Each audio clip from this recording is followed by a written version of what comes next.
Bayangkan seorang anak muda sendirian menantang kepercayaan seluruh negeri, membakar patung-patung berhala, dan berkata, "Tuhanku bukan seperti ini." Inilah kisah luar biasa dari Nabi Ibrahim, sang pencari Tuhan sejati. Assalamualaikum warahmatullahi wabarakatuh. Halo Sobat Hikmah. Selamat datang di channel ini, tempat di mana kisah para nabi dan pelajaran hidup dibawakan dengan cara yang inspiratif dan menyentuh hati. Di video kali ini, kita akan menyelami kisah luar biasa dari salah satu Nabi Ulul Azmi, Nabi Ibrahim alaihi salam.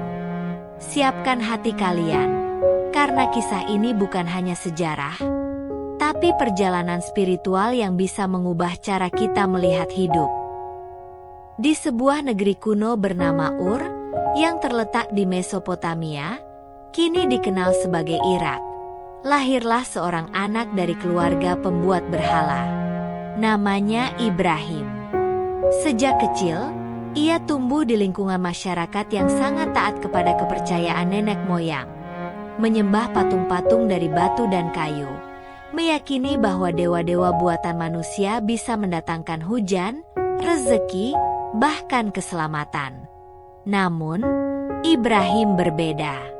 Ia sering memandang dengan penuh tanya, mengapa mereka menyembah sesuatu yang mereka buat sendiri? Ia melihat ayahnya memahat batu menjadi bentuk patung, lalu orang-orang datang memberi sesaji dan sujud di depannya. Dalam hati, Ibrahim gelisah. Suatu malam, ia duduk sendiri memandangi langit. Bintang-bintang bertebaran, indah dan bercahaya. Ia berkata, "Inilah Tuhanku."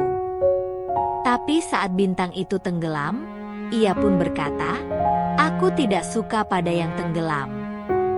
Lalu datang bulan, besar dan bercahaya. "Inilah Tuhanku." Tapi ketika bulan menghilang, ia berkata hal yang sama. Hingga saat matahari terbit, Ibrahim berkata, "Inilah yang lebih besar. Ini Tuhanku." Namun ketika matahari pun tenggelam, ia menyadari Tuhan yang sejati tidak mungkin redup, berubah, atau hilang. Itulah titik balik dalam hidupnya. Sejak saat itu, ia yakin hanya ada satu Tuhan, yaitu Allah yang Maha Esa, tidak terlihat namun selalu hadir. Ibrahim tahu, keyakinannya akan menimbulkan pertentangan besar. Tapi ia tidak peduli. Kebenaran lebih penting dari kenyamanan. Maka dimulailah misinya sebagai seorang pencari Tuhan yang sejati, yang kelak mengguncang seluruh keyakinan masyarakatnya. Setelah keyakinannya teguh, Ibrahim memutuskan untuk bertindak. Ia mendatangi kaumnya, mengajak berdialog. Ia bertanya, "Mengapa kalian menyembah berhala yang tidak bisa mendengar, melihat, atau memberi manfaat?" Kaumnya marah. Mereka merasa Ibrahim menghina tradisi leluhur. Tapi Ibrahim tak gentar. Ia bahkan membuktikan ketidakkonsistenan mereka dengan cara yang mencengangkan. Ia menghancurkan semua berhala di kuil, kecuali satu patung terbesar. Lalu ia meletakkan kapak di leher patung itu. Ketika masyarakat datang dan melihat semua berhala hancur, mereka marah besar dan menuduh Ibrahim. Ibrahim menjawab dengan tenang, "Tanyakan saja pada patung yang masih berdiri itu. Bukankah dia yang memegang kapak?" Kaumnya terdiam. Mereka tahu bahwa patung itu tak bisa berbicara. Tapi karena ego dan kesombongan, mereka tidak mau mengakui kebenaran Ibrahim. Mereka menghukum Ibrahim dengan hukuman yang sangat kejam. Dibakar hidup-hidup. Maka dikumpulkanlah kayu dalam jumlah sangat banyak. Api besar menyala, tinggi menjilat langit. Ibrahim diikat dan dilemparkan ke dalam kobaran api. Namun di saat itulah, mukjizat Allah turun. Allah berfirman kepada api, "Wahai api, jadilah dingin dan keselamatan bagi Ibrahim." Api itu tidak membakar sedikit pun tubuhnya. Bahkan tali yang mengikatnya pun terbakar, tetapi tubuh Ibrahim tidak terluka sama sekali. Semua orang menyaksikan keajaiban ini, tapi tetap ada yang membangkang dan menolak iman. Ibrahim keluar dari api tanpa luka sedikit pun, membuktikan bahwa keyakinannya bukan sekadar ucapan, tetapi dilindungi langsung oleh kekuatan ilahi. Setelah insiden api yang tidak membakar, Ibrahim tahu bahwa kaumnya tidak akan berubah. Maka ia memutuskan untuk hijrah, meninggalkan negeri yang tidak lagi menerima kebenaran. Ia pergi bersama istrinya, Sarah. Mereka menjelajahi tanah-tanah asing, Palestina, Mesir, hingga akhirnya ke wilayah Syam. Dalam perjalanannya, Allah memberinya karunia seorang istri kedua, yaitu Hajar, setelah Sarah belum juga dikaruniai keturunan. Kemudian, dari Hajar lahirlah Ismail, buah cinta yang dinanti selama bertahun-tahun. Namun, ujian belum selesai. Allah memerintahkan Ibrahim untuk membawa Hajar dan bayinya ke tempat sunyi, lembah gersang bernama Bakah, Makkah. Di sana, tidak ada pohon, tidak ada air, tidak ada manusia. Namun Ibrahim patuh. Ia tinggalkan Hajar dan Ismail dengan hanya sedikit bekal. Ketika Hajar bertanya, "Apakah ini perintah Allah?" Ibrahim mengangguk. Maka Hajar pun berkata, "Kalau begitu, Allah tidak akan menelantarkan kami." Setelah kepergian Ibrahim, bekal habis.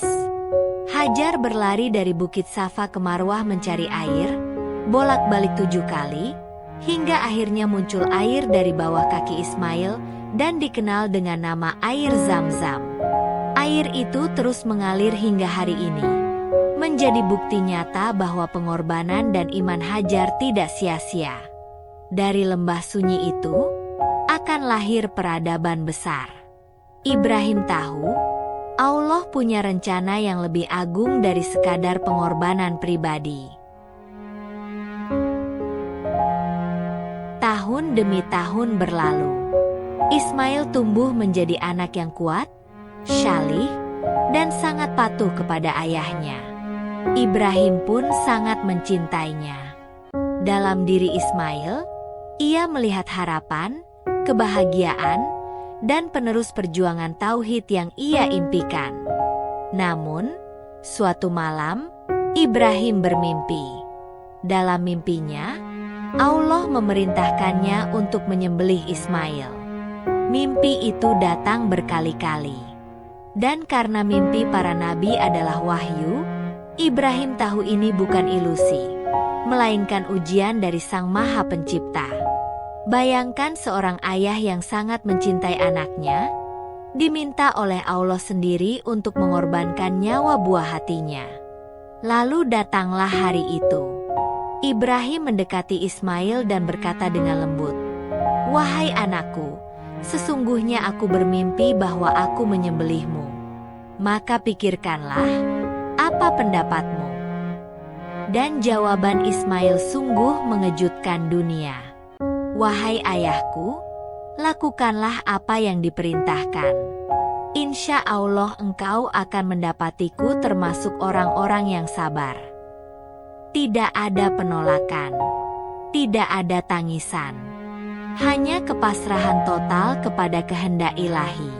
Mereka berjalan bersama ke sebuah tempat di Mina. Ibrahim menidurkan Ismail, membalikkan tubuhnya agar tidak melihat wajah anaknya, karena begitu besar cinta seorang ayah. Tangannya menggenggam pisau tajam. Ia angkat tangan dan berdoa, lalu menggoreskan pisau itu ke leher anaknya. Namun, pisau itu tidak mempan. Pisau yang biasanya tajam, tak sanggup melukai kulit Ismail. Ibrahim mengulang lagi, tapi tetap tidak ada luka sedikit pun. Kemudian terdengarlah suara dari langit. "Wahai Ibrahim, engkau telah membenarkan mimpi itu. Sesungguhnya ini adalah ujian yang nyata."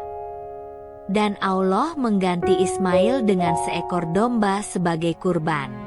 Peristiwa inilah yang menjadi dasar ibadah kurban setiap hari raya Idul Adha. Sebuah pengingat tentang iman, pengorbanan, dan ketaatan total kepada Allah, bahkan ketika itu berarti kehilangan sesuatu yang paling kita cintai. Setelah ujian demi ujian dilalui dengan kesabaran luar biasa, Allah memberikan amanah suci kepada Nabi Ibrahim dan putranya, membangun Ka'bah, rumah ibadah pertama untuk menyembah Allah semata. Di lembah Makkah yang kini mulai ramai oleh para pendatang karena air Zam-Zam, Ibrahim dan Ismail bekerja bersama. Mereka menyusun batu demi batu, tanpa alat berat, tanpa teknologi modern. Hanya semangat iman dan pengabdian. Ketika tembok mulai meninggi, Ismail membawakan batu sementara Ibrahim menyusunnya. Di salah satu titik, Ibrahim berdiri di atas batu yang kemudian dikenal sebagai makam Ibrahim. Batu yang konon tetap menyimpan bekas telapak kakinya hingga kini. Sambil membangun, keduanya berdoa dengan suara lirih. "Ya Tuhan kami, terimalah amalan kami. Sesungguhnya Engkaulah yang Maha mendengar lagi Maha mengetahui. Ya Tuhan kami, jadikanlah kami orang-orang yang tunduk kepadamu, dan jadikanlah anak keturunan kami umat yang tunduk kepadamu." Surah Al-Baqarah 127-128. Ka'bah pun berdiri kokoh, menjadi pusat ibadah umat manusia hingga akhir zaman. Dari Ibrahim lah lahir garis keturunan yang kelak menurunkan Nabi Muhammad. Dari tangan dan iman Ibrahim dan Ismail, peradaban Islam dimulai. Hari ini, jutaan manusia dari seluruh dunia datang ke Makkah untuk tawaf mengelilingi Ka'bah. Dalam tiap langkah mereka, ada doa. Dalam tiap putaran, ada jejak kisah cinta dan pengorbanan Nabi Ibrahim dan Ismail. Sobat Hikmah, kisah Nabi Ibrahim bukan sekadar cerita masa lalu. Ini adalah cermin bagi jiwa kita hari ini. Tentang keberanian untuk mencari kebenaran, tentang iman yang tidak goyah meski sendirian, dan tentang pengorbanan total demi Allah. Jika kisah ini menyentuh hatimu, bantu sebarkan cahaya ini dengan like, share, dan subscribe. Wassalamualaikum warahmatullahi wabarakatuh.